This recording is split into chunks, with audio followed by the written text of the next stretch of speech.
माननीय सदस्यगण, मैं 18वें लोकसभा के सभी नवनिर्वाचित सदस्यों को बहुत बहुत बधाई और शुभकामनाएं देती हूँ। आप सभी यहाँ देश के मतदाताओं का विश्वास जीतकर आए हैं। देश सेवा और जन सेवा का ये सौभाग्य बहुत कम लोगों को मिलता है। मुझे पूरा विश्वास है आप राष्ट्र प्रथम की भावना के साथ अपना दायित्व निभाएंगे, 140 करोड़ देशवासियों की आकांक्षाओं की पूर्ति का माध्यम बनेंगे। मैं श्री ओम बिरला जी को लोकसभा के अध्यक्ष की गौरवपूर्ण भूमिका के निर्वहन के लिए शुभकामनाएं देती हूँ। उनके पास सार्वजनिक जीवन का बहुत व्यापक अनुभव है। मुझे विश्वास है कि वे लोकतांत्रिक परंपराओं को अपने कौशल से नई ऊंचाई से देने में सफल होंगे। माननीय सदस्यगण, मैं आज कोटि कोटि देशवासियों को की तरफ से भारत के चुनाव आयोग का भी आभार व्यक्त करती हूँ। ये दुनिया का सबसे बड़ा चुनाव था। करीब 64 करोड़ मतदाताओं ने उत्साह और उमंग के साथ अपना कर्तव्य निभाया है। इस बार भी महिलाओं ने बढ़ चढ़कर मतदान में हिस्सा लिया है। इस चुनाव की बहुत सुखद तस्वीर जम्मू कश्मीर में भी सामने आए हैं। कश्मीर घाटी में वोटिंग के अनेक दशकों के रिकॉर्ड टूटे हैं। बीते 4 दशकों में कश्मीर में हमने बंद और हड़ताल के बीच कम मतदान का दौर ही देखा था। भारत के दुश्मन इसको वैश्विक मंचों पर जम्मू कश्मीर की राय के रूप में दुष्प्रचारित करते रहे, लेकिन इस बार कश्मीर घाटी ने देश और दुनिया में ऐसे हार ताकत को करारा जवाब दिया है। पहली बार इस लोकसभा चुनाव में घर पर जाकर भी मतदान कराया गया है। मैं लोकसभा चुनाव से जुड़ी हर कर्मी को सराहना करती हूं और अभिनंदन करती हूं। माननीय सदस्यगण, 2024 के लोकसभा चुनाव की चर्चा आज पूरी दुनिया में हो रही है। दुनिया देख रही है कि भारत के लोगों में लगातार तीसरी बार स्थिर और स्पष्ट बहुमत की सरकार बनाई है।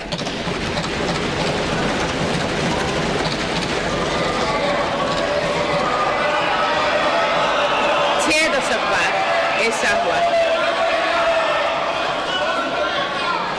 दशक बाद ऐसा हुआ है। ऐसा समय में जो भारत के लोगों की आकांक्षाएं सर्वोच्च स्तर पर है, लोगों ने मेरी सरकार पर लगातार तीसरी बार भरोसा जताया है।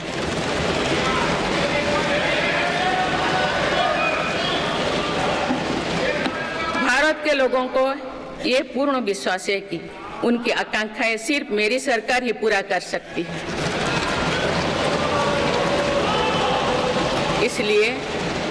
इसलिए 2024 का ये चुनाव नीति, नियत, निष्ठा और निर्णयों पर विश्वास का चुनाव रहा है। मजबूत और निर्णायक सरकार में विश्वास, सुशासन, स्थिरता और निरंतरता में विश्वास, ईमानदारी और कड़ी मेहनत में विश्वास, सुरक्षा और समृद्धि में विश्वास,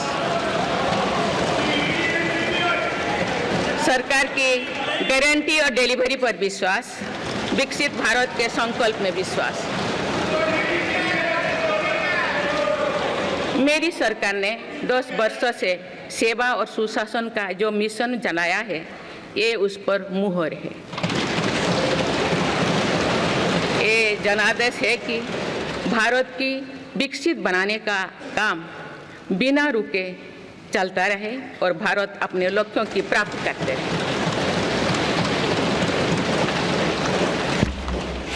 माननीय सदस्यगण, 18वीं लोकसभा कई मायनों में एक ऐतिहासिक लोकसभा है। ये लोकसभा अमृतकाल के शुरुआती वर्षों में गठित हुई है। ये लोकसभा देश के संविधान को अपनाने के 75वें वर्षों की भी साक्षी बनेगी। मुझे विश्वास है कि इस लोकसभा में जन कल्याण के फसलों का नवीन अध्याय लिखा जाएगा। आगामी सत्रों में मेरी सरकार अपने इस कार्यकाल का पहला बजट पेश करने जा रही है। ये बजट सरकार की दूरगामी नीतियों और फ्यूचरिस्टिक विजन का एक प्रभावी दस्तावेज होगा।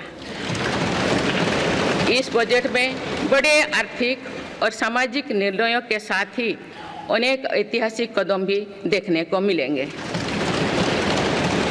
भारत के तेज विकास की जन आकांक्षाओं का पूरा करने के लिए रिफॉर्म्स की गति अब और तेज की जाएगी। मेरी सरकार का मत है कि दुनिया भर में निवेशकों को आकर्षित करने के लिए राज्यों में स्वस्थ स्पर्धा हो। यही कॉम्पिटिटिव कोऑपरेटिव फेडरलिज्म की सच्ची स्पिरिट है।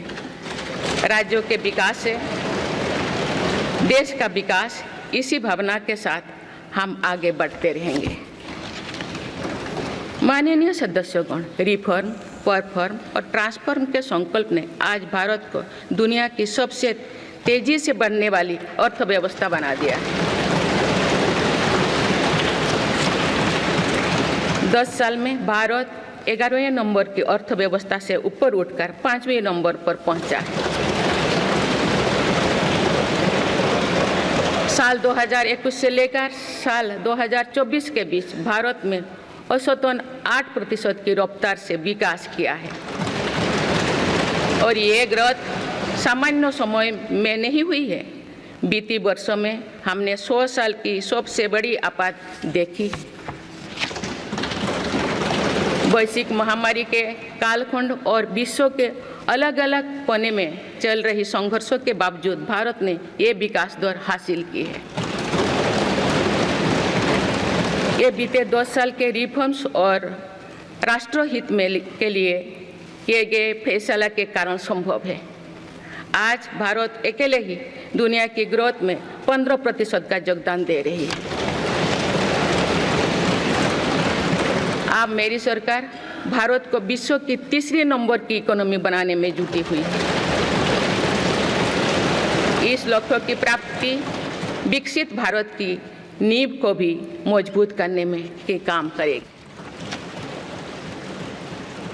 माननीय सदस्यगण, मेरी सरकार अर्थव्यवस्था के 3 स्तंभ मैन्युफैक्चरिंग, सर्विसेज और एग्रीकल्चर को बराबर महत्व दे रही है। PLI स्कीम्स और ईज ऑफ डूइंग बिजनेस से बड़े पैमाने पर निवेश और रोजगार के अवसर बढ़ रही है। पारंपरिक सेक्टर्स के साथ साथ सनराइज सेक्टर्स को भी मिशन मोड पर बढ़ावा दिया जा रहा है। चाहे सेमीकंडक्टर हो या सोलर हो, चाहे इलेक्ट्रिक व्हीकल हो या इलेक्ट्रॉनिक्स गुड्स हो, चाहे ग्रीन हाइड्रोजन हो या बैटरीज हो, चाहे एयरक्राफ्ट कैरियर्स हो या फाइटर जेट्स हो, भारत इन सब सेक्टर्स में अपना विस्तार कर रहा है। लॉजिस्टिक्स कॉस्ट को कम करने के लिए भी मेरी सरकार लगातार प्रयास कर रही है। सरकार सर्विस सेक्टर को भी मजबूत करने में जुटे हैं।